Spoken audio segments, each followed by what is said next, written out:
Здравствуйте, дорогие друзья! Мы продолжаем вас знакомить с заслуженными педагогами детской школы искусств имени Газизы Жубановой. Знакомьтесь, преподаватель по классу скрипки Псома Дина Павловна.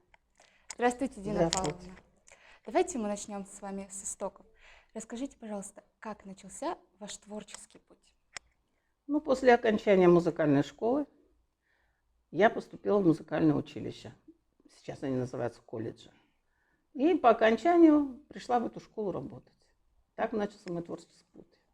А есть ли какое-то событие конкретное или, возможно, какая-то фраза, которая побудила вас прийти в педагогику и стать педагогом дополнительного образования? Такой вот конкретной фразы нет, просто мне всегда нравилось наблюдать, как мой педагог работает с учениками.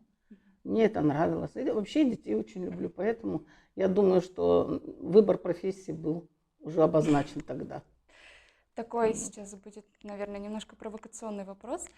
Есть ли у вас любимые ученики? И, даже если есть, нет, неважно. Что нужно сделать, чтобы стать вашим любимым учеником? Равнодушно не относиться к музыкальным занятиям, а любимых учеников, конечно, бывают те, которых больше любишь, которых меньше. Вообще дети все очень хорошие. Любишь обычно тех детей, которые хорошо занимаются.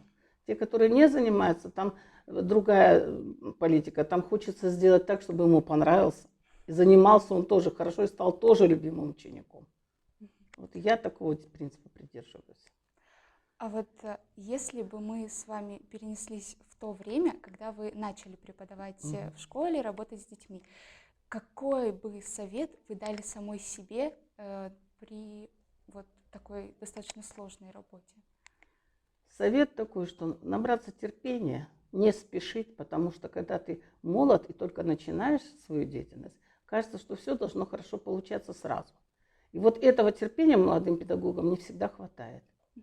И самое главное, учиться, например, от других преподавателей, учиться и учиться, иначе учитель просто умрет, он не сможет жить.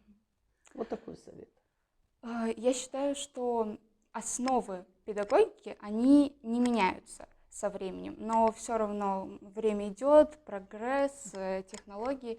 И что бы вы могли сказать и посоветовать молодым педагогам или ребятам, которые хотят ими стать вот сейчас? Во-первых, любить свою профессию, прежде всего. Если ты сомневаешься в том, что ты хочешь сделать, лучше не начинать. И самообразовываться постоянно. Только так.